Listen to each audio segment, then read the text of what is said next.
Rota do Sabor. Patrocínio Sebrae, a força do empreendedor brasileiro.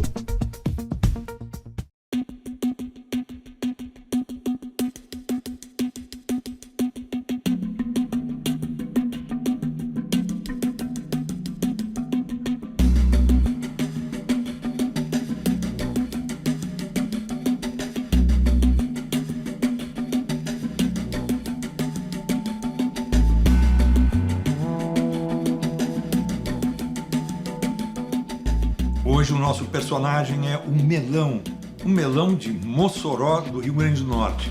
E quem vai nos guiar nessa viagem para conhecer esse ingrediente é um restaurante japonês de São Paulo, o Aizome, da chefe Thelma Shiraishi.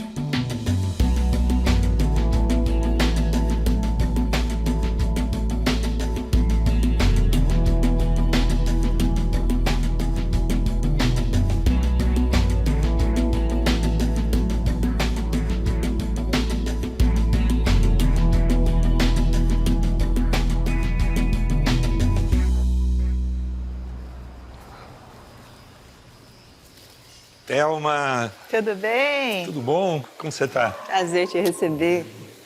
Prazer é meu voltar aqui ao Aizome. E agora nessa ala nova, né, que nasceu Na pandemia. durante a pandemia, né? Durante a pandemia. Estava fechado, a gente aproveitou para dar aquela repaginada. Aham. Né? Porque antes a gente não conseguia. Casa aberta todo dia. Aí falou, agora que está fechada, vamos dar a repaginada que merece. Então, aí você criou uma ala que não é bem restaurante aqui, né? Quer dizer, Que é o loja nosso... e cozinha. Isso, é o nosso empório. Aham. A gente tem cerâmicas, livros, bebidas. E a ideia aqui é a cozinha aberta também. Então, as pessoas chegam ou quando elas saem do restaurante, elas passam na loja, vê o que tem aqui e também consegue ver o pessoal trabalhando na cozinha aberta. Ah, a lojinha é muito gostosa, dá vontade de comprar tudo, né? E eu vim a rigor, eu vim vestido de Aizome, né? Isso. Mas você vai contar a história do Aizome, né? O nome do restaurante. Por que a gente está de azul, né? Tem a ver com essa cor e tem a ver com o trabalho que você tinha antes, né? Mas vamos caminhar um pouquinho, me mostra um pouquinho mais do restaurante e a gente vai conversando lá dentro. Vamos lá.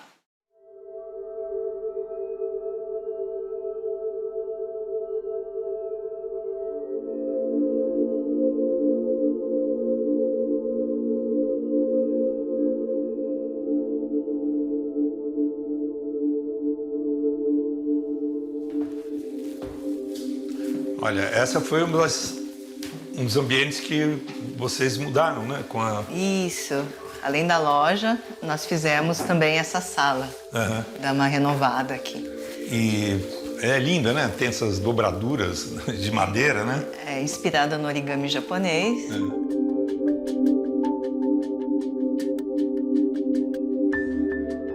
É um projeto do arquiteto Roberto Kubota e a gente quis dar uma sensação de acolhimento aqui com essa madeira, né? E mesmo assim com um visual novo. E você, agora então, tem 3 tipos de ambiente aqui no restaurante, né? Você tem o balcão, que é histórico, assim, desde o começo do restaurante. Sempre foi meu lugar favorito, o balcão. Sempre foi o coração do restaurante, o balcão. E aí agora tem essa sala, tem uma salinha mais de restaurante mesmo, né? Mas com mesas mais convencionais. E tem as salas tradicionais. Os tatamis, né? O ozashiki japonês.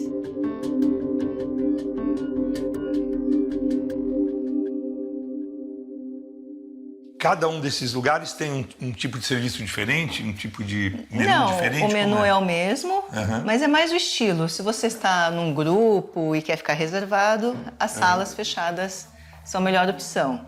Agora, se você gosta, né, tá um grupo menor e gosta de sentir esse ambiente de restaurante, ver outras pessoas, com certeza aqui.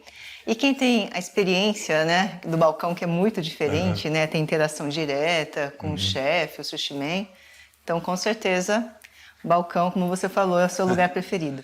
Vamos sentar um pouco no balcão, então? Vamos lá? A gente já começa a conversar, quem sabe comer também alguma E coisa. você vai ver o balcão também, que sofreu outra repaginada. Vamos lá, me mostra.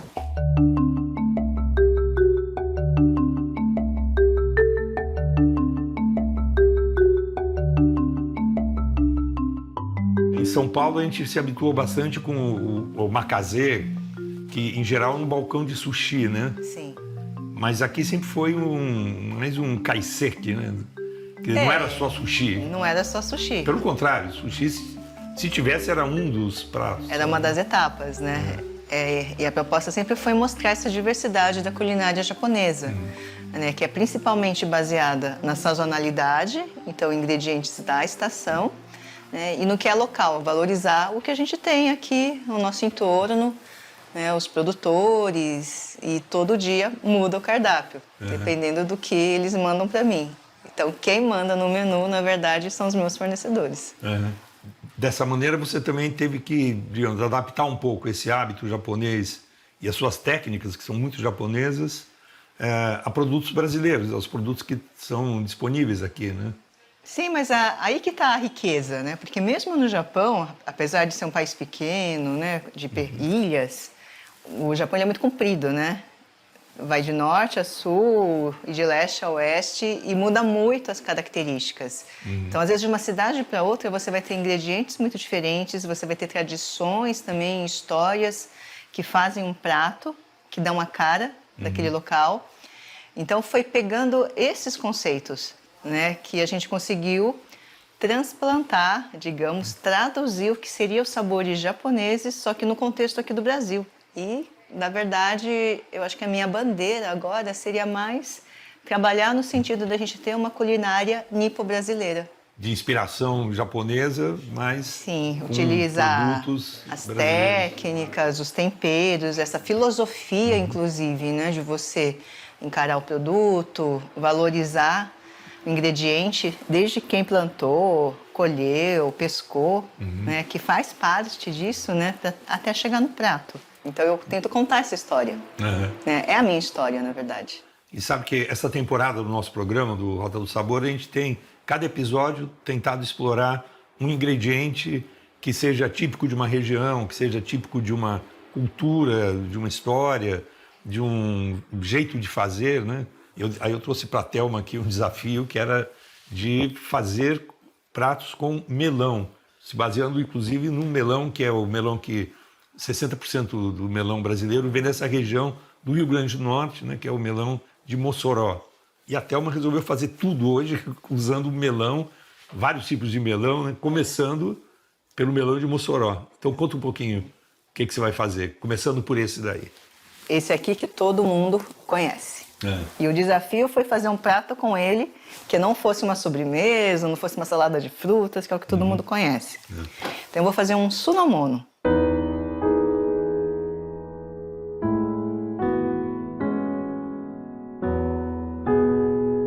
Sunomono é uma receita tradicional japonesa, né? Su significa vinagre, então uma preparação avinagrada, ácida. E aí, para agregar mais camadas ao nosso melão, eu trouxe erva doce, shiso tá na época agora, né? Tem o verde e o roxo, inclusive com época de floração, e até o crisantemozinho aqui comestível.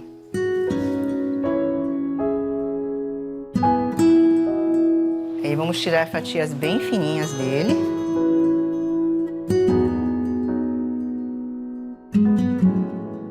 E aí, a gente tem aqui um molho ponzo, que é um molho cítrico, que eu fiz usando vinagre de arroz, esse shoyu, que é branco, shoyu transparente, é uma novidade que eu ganhei do Japão, e eu queria não estragar essa pureza de cores, né? Essa cor clara que o melão tem. Então, eu fiz o molho com ele, em vez de usar o shoyu escuro, e eu usei o limão yuzu. Ele também acabou de ter a safra agora. A gente tem uma safra no Brasil agora, que começa em março e vai até abril, maio.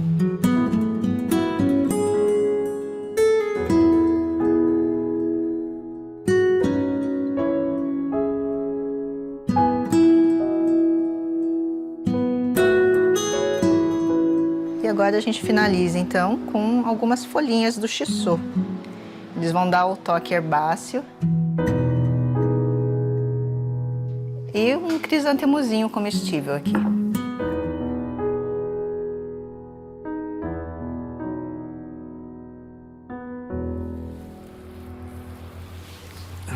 Até o aroma tem um frescor, assim, né? A aparência dele também dá uma ideia assim de... Exato. Para mim, melão é frescor. Aí eu quis seguir essa linha, por isso eu quis estar com todos esses vegetais frescos. Vou pegar um pouquinho de tudo aqui.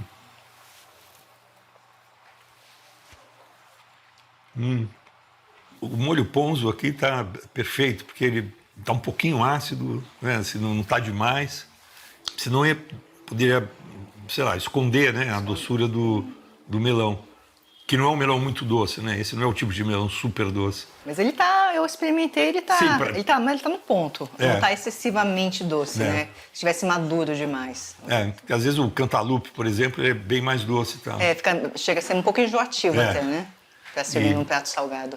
E a surpresa desse shoyu transparente, porque a gente sente, né, um pouquinho do sal do shoyu. O salgado dele. Mas a gente não vê ele aqui. Não tem nada escuro, não tem nada preto. Então a surpresa... E não é só o sal, né? Porque ele dá uma profundidade do fermentado. Aí você consegue ter tudo meio equilibrado, né? Você tem a ponta do sal, do doce, do ácido e do umami. E tudo muito equilibrado. Parabéns. Porque se a acidez aqui fosse muito realçada, ia, sei lá, destruir todo o equilíbrio, né? E a erva doce, ela dá um toquezinho um pouco amargo. Então você tem os 5 gostos aí, né? Cada um numa aresta. Geralmente, então, esse prato eu criei só para hoje, assim, juntando o melão, né? E vendo o que eu conseguiria na feira ontem. E, geralmente eu penso nisso, né? Nesse equilíbrio de gostos, mas o eixo sempre tem que ser o umami. E aí, a partir do umami, que você coloca, né? Se você vai realçar um pouco da acidez. Esse prato era tudo de frescor, né? Já tinha o doce do melão. E acho que vai combinar bem com esse saquê. Não, e para arrasar, porque o saquê também tem um toque de melão, principalmente no nariz. Exato. Então já veio com a harmonização perfeita, né? Exato. O melão tá até no saquê, né? Olha, o pessoal de Mossoró não tem ideia do que o produto deles pode nos proporcionar, né? Então vamos ver lá, direto de Mossoró, no Rio Grande do Norte, o depoimento de um produtor que proporciona para a gente ingredientes como esse que a Thelma nos preparou. E no próximo bloco a gente vai voltar para experimentar outros melões que a Thelma preparou para a gente. Sou Fábio Queiroga, engenheiro agrônomo, produtor de frutas e melão na cidade de Mossoró e fornecemos para todo o Brasil. Somos o maior produtor de frutas do Brasil. Temos o selo de identificação geográfica que garante que o consumidor vai estar adquirindo uma fruta com garantia de sabor, com segurança, produzido sob regime de atenção aos protocolos mais rigorosos do planeta. E convido a todos a conhecer a nossa fruta, a vir até Mossoró, conhecer os nossos campos de produção, consumir aqui no campo uma fruta produzida com muito carinho, com muito rigor, e certamente vai sair fã dessa fruta, porque é uma fruta de uma qualidade excepcional.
antes da gente falar desse melão, desse prato, eu quero até comentar essa coisa estética que faz parte da cultura japonesa em todas as áreas, né? Inclusive na comida.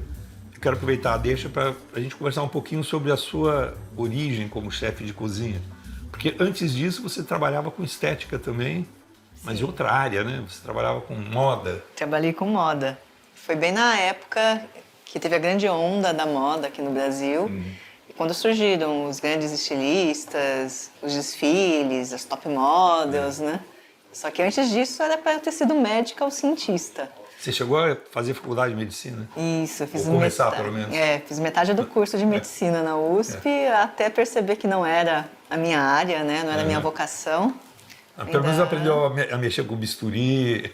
Um pouco, né? A dissecar peixes e Tudo. frangos. Então, as pessoas me perguntam, e eu acho que tudo a gente aprende, tudo a gente utiliza depois, né? São todos arsenais aí na sua caixa de ferramentas que você acaba utilizando. Tentei fazer publicidade, naquela época era algo que estava em alta, mas também não me achei muito, até que a moda estava começando. E você ficou bastante tempo nessa área de moda? Fiquei 3 anos trabalhando com moda. E na época de moda, eu além de desenhar, de ter essa parte criativa, eu gostei muito de fazer os eventos. Porque era sempre um desfile, um lançamento de coleção, uma coletiva de imprensa, né? Então tinha que criar o evento, a ambiência. E sempre tinha comida e bebida envolvida. Aos poucos, curiosamente, as pessoas foram pedindo cada vez mais para não só organizar o evento, mas para cozinhar nos eventos. Culinária era algo que era um hobby para mim. Desde pequena a gente sempre gostou de cozinhar em casa. E aí as pessoas foram pedindo cada vez mais para cozinhar. Eu falei, nossa, será que um hobby pode ser uma profissão? Porque é uma coisa que a gente não imaginava naquela época. Você imagina, de médica para estilista, de repente ser cozinheira, né? Deu certo. Foi onde eu me encontrei, né? E aí surgiu o projeto do Aizomê e foi onde eu achei que daria certo para juntar todas essas vivências, né? Todos esses aprendizados. Aliás, o nome Aizomê remete a uma coisa da moda também, né? Da moda, é da minha época da moda. Aizomê significa tingir com índigo. Então é uma técnica milenária japonesa, onde você utiliza o índigo, planta, que dá a tintura azul. E aí você faz as várias aplicações nos tecidos, né? Nas peças de vestuário. Que se tornou popular no Ocidente com jeans, né? Blue jeans, Blue exato. jeans. Mas que no Japão é uma técnica milenar, né? Usado, inclusive, pelos samurais, né? Porque o índigo, de sua forma mais natural, ele tem propriedades antibactericidas, curativas. Então, eles usavam embaixo das armaduras. Olha, para se curar. Isso, e tem muitas aplicações modernas no design, na arte, né? Todos esses tons de azul. E esse melão é diferente do que a gente usou no prato anterior, né? Esse é o Que melão chamado, é esse? esse é o chamado melão de inverno, ou em japonês, togan. Ele é muito utilizado na culinária asiática e no Japão, principalmente. Essa é uma receita muito clássica, tradicional, onde o melão é cozido no dashi.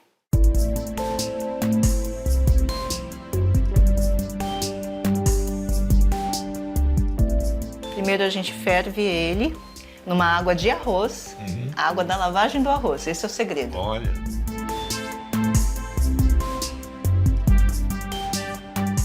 E aí depois eu escorro e cozinho no dashi.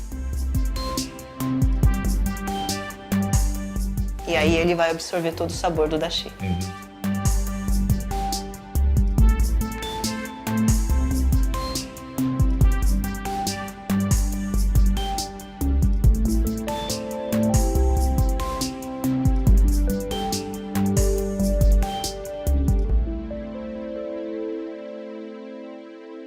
E, na verdade, esse melão de inverno, ele tem uma textura e um sabor muito neutro. Né? Então, ele é quase uma esponja. Então, ele fica totalmente infundido no sabor e serve como veículo para o dashi. Então, vou estragar um pouco a coisa linda. Pra gente ver, aqui a gente tem 2 texturas de melão, né? Isso, é o mesmo melão.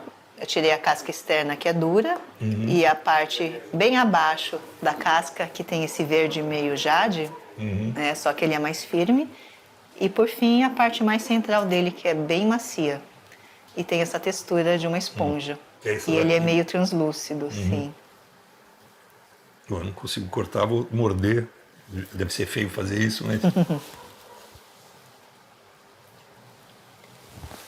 Ele tem uma textura bem macia, né? E ele fica totalmente É uma esponja embebido no mesmo, dashi. É Sim, o gosto do dashi. o Total. gosto do dashi.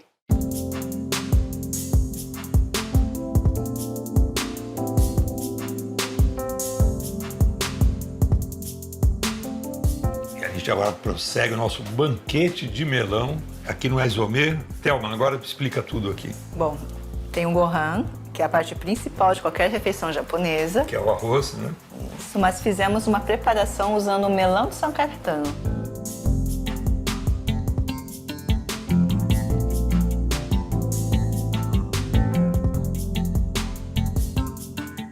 Ele é muito consumido, principalmente na ilha sul do Japão, onde ele é chamado de goiá, nigauri ou nigagori, que significa basicamente pepino amargo.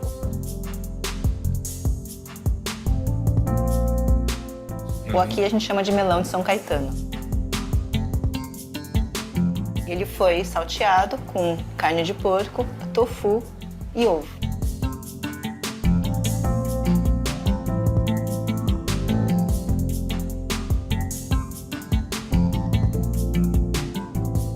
E aqui a gente fez também as conservas, que são um acompanhamento obrigatório do seu arroz.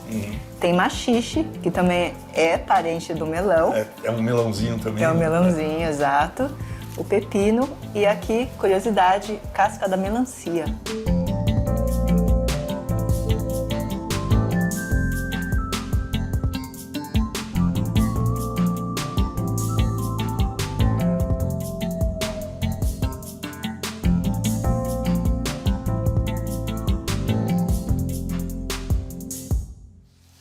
E esse é o nosso melão, O melão de São Caetano, ou goiá. que também tem uma cara mais de pepino do que de melão também. É aquele Isso. pequenininho, comprido, É um enrugado. comprido, enrugado, Enrugado, sim. né? E que tem esse gosto um pouco mais amargo, né? E exatamente por causa desse sabor mais amargo que é considerado um alimento muito saudável. Dizem até que é o segredo da longevidade dos okinawanos no Japão. Que verdade. Que Okinawa é onde tem as pessoas mais velhas do Japão ficam lá. Sim, Né? centenários, a maior concentração de centenários fica ali. Opa, eu vou então já atacar direto aqui meu remédio, porque eu estou chegando lá já. Então. Bem amarguinho, né? Esse aqui eu acho que eu nunca tinha comido. Ele é um prato muito popular, muito caseiro, na verdade. Bom, essa é a comidinha do dia a dia, né? Exato, exato. E ela parece bem complexa, na verdade, né? Assim, é uma refeição completa aqui, né? E o nome em japonês, né, champuru, significa isso mesmo, seria o equivalente ao nosso mexidão. Então a gente passou, né, por uma receita autoral, com melão amarelo, depois a gente foi para uma receita clássica, tradicional, né, enfatizando o melão de inverno com dashi, e finalmente a gente está terminando com um prato mais caseiro. E tudo isso, por incrível que pareça, é a cara do Aizome. A gente tenta trabalhar com toda essa diversidade. E sempre pondo no cardápio sugestões diferentes, né? Mas que principalmente valorizem os ingredientes que a gente tem. Sem saque não dá, né? Bom, Thelma, quero te agradecer muito, você, ao Aizome, por nos receber. Essa aula que a gente teve aqui de utilização de ingredientes. A gente está, nessa temporada da Rota do Sabor, perseguindo exatamente isso. Pegar ingredientes e tentar mostrar o valor de cada um deles, né? No caso aqui do Brasil, esse melão de Mossoró, por exemplo, mas todos esses melões que a gente nem sabia que existiam, que você encontrou na feira, né? Então, o valor que tem cada um desses produtos, não só o valor gastronômico e culinário, mas também o valor como um produto social, né? De uma determinada região, de determinada cultura. São valores que, olha, o Japão cultiva há muito tempo e a gente aqui no Brasil praticamente está aprendendo a valorizar, né? E a gente fica por aqui em mais esse episódio da Rota do Sabor e a semana que vem tem mais. Saúde com saque.